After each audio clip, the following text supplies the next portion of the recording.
You don't automatically need a brand new evaluation just because you crossed a state line. Now, that said, some states may have their own regulations on top of the federal requirement. As always, with anything state specific, check the regulations in your new state because things can change and state rules can only go up from that federal floor, never below it. I'm Jenny Scherson, ex-special educator turned dyslexia interventionist. It wasn't so long ago that I, too, was overwhelmed by balanced literacy versus structured literacy, education speak, and everything in between. Fast forward after many, many hours of self-driven education, and you'll see I've built a thriving dyslexia practice helping students from age 6 to 18. My specialties? Working with the quote-unquote difficult, almost always 2E, student, and breaking down the complexities of dyslexia into everyday language strategies and action steps. If you caught the last episode, we talked about what happens to your child's IEP when they change schools, and how the word comparable can mean a lot of different things depending on who's sitting across the table from you. If you haven't listened to that one yet, go back and check it out because it sets the stage for what we're talking about today. Because moving out of state, that's everything from last week's episode with another layer on top of it. Same federal law, different state, different procedures, different evaluation requirements, a brand new team who has never met your child, and a clock that starts ticking the moment your child walks through the door of their new school. So let's talk about what you need to know. IDEA, the Individuals with Disability Education Act, is a federal law. That means the foundation is the same in every state.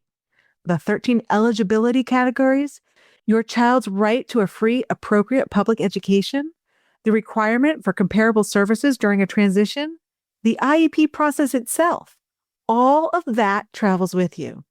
But here's what can look very different from one state to the next. While the eligibility categories are federal, the procedures and criteria each state uses to determine whether a child meets those categories can vary. And the same is true for evaluations. Each state must adopt its own criteria and procedures for how SLD evaluations are conducted, and districts are required to use those state criteria. Think of federal law as the floor. States can only build up from there, not tear it down. But some states have built a ton more on top of that floor than others have.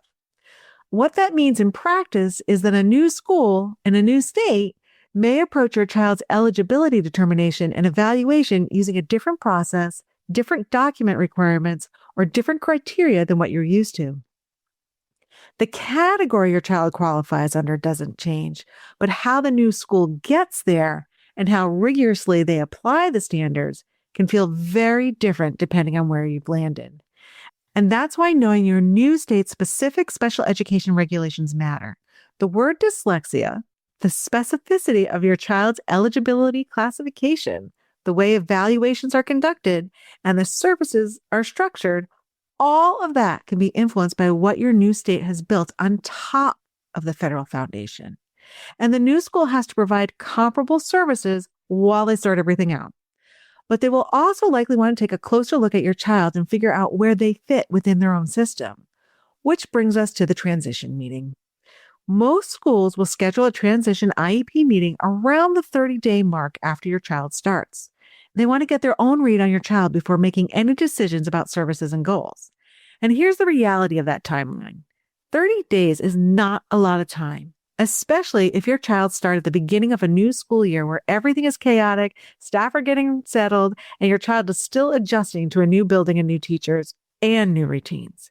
The old team spent months, sometimes years, learning how your child learns, what they need, and how to reach them. 30 days does not replicate that. And yet, parents are often asked to make significant decisions about their child's IEP at that meeting, decisions that can affect their services for a long time. This is not the moment to feel rushed. You have the right to take time, ask questions, and request data before you sign anything. That 30-day meeting is the beginning of a conversation, not the end. One of the things that commonly comes up in an out-of-state transition is a recommendation for a new evaluation. The new school wants to assess your child themselves, through their own processes using their own state's criteria. Now, here's something really important to know. Under federal regulations, a student with an IEP is required to be reevaluated every 3 years. That's the federal floor. So if your child moves before that 3-year window is up and their current evaluation is still within that period, that evaluation should still be valid. You don't automatically need a brand new evaluation just because you crossed a state line. Now, that said, some states may have their own regulations on top of the federal requirement. As always, with anything state-specific, check the regulations in your new state, because things can change and state rules can only go up from that federal floor, never below it. If a new evaluation is recommended, you have the right to understand why. What specifically is the new school looking to learn that the existing evaluation doesn't already tell them? That's a fair question to ask before you consent to anything. And here's something that catches a lot of families off guard when they move out of state. And it's something I want you to be watching for specifically. SLD stands for Specific Learning Disability. It's the eligibility category under IDEA that covers what are often called the DISs: dyslexia, dyscalculia, dysgraphia, and others. SLD is the umbrella, and the more specific the language underneath that umbrella, the better. So SLD dyslexia is more specific than SLD reading, and SLD reading is more specific than just SLD. The more drilled down that eligibility language is, the clearer the picture for every teacher, specialist, and team member who works with your child now and in the future. It follows them. It tells the story. What sometimes happens in an out-of-state transition is that a new school reclassifies a child's eligibility to a broader, less specific category.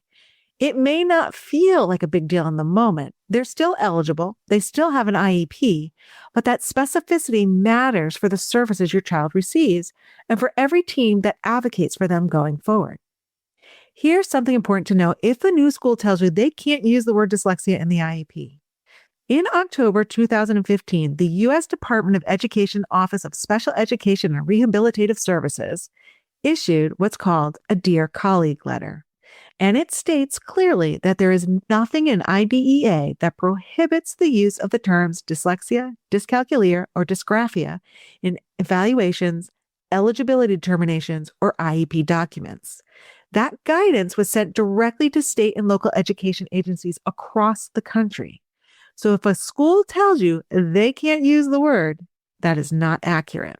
The federal guidance says otherwise, and you can find that on their website. And if you still run into resistance despite that, ask about the parent comment section of the IEP. That section exists, and it's a place where you can make sure the word dyslexia is documented somewhere in that IEP, regardless of what ends up in the eligibility line.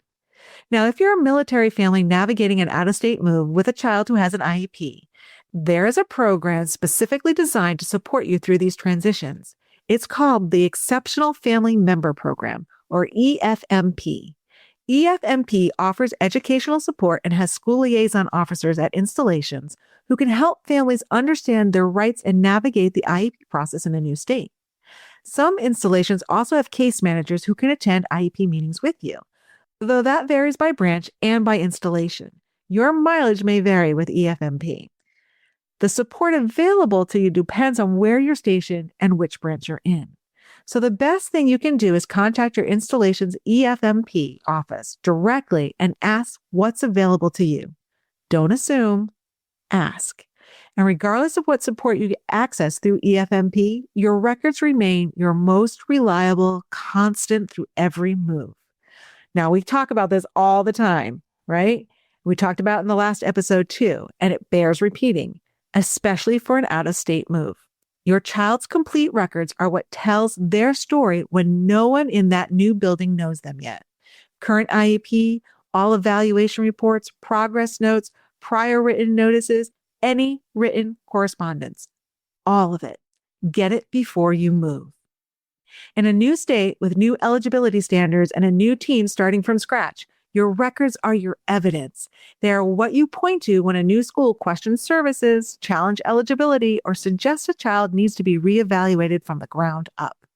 You cannot advocate for what you cannot document. Get the records, keep the records, and take them with you. Now, here's what I want you to take away from today. Moving out of state with a child who has an IEP is navigable. Federal law still protects your child. Comparable services are still required while the transition sorts itself out.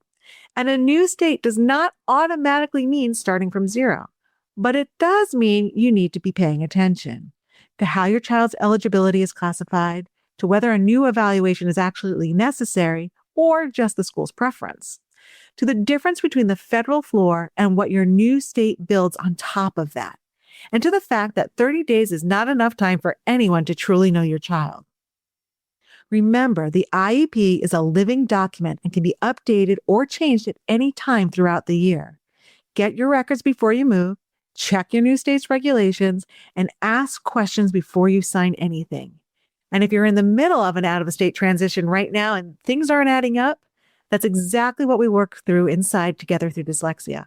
All the information for Together Through Dyslexia is in the show notes. Remember, you don't have to figure this out alone. Until next time, bye-bye. I hope you enjoyed this episode of Literacy Untangled. If you loved this episode as much as I did, head on over and rate and subscribe so you never miss an episode. If you want to continue the conversation or share your takeaways, head on over to our Instagram @Literacy Untangled and comment on your favorite part. I can't wait to hang out with you again soon. Bye!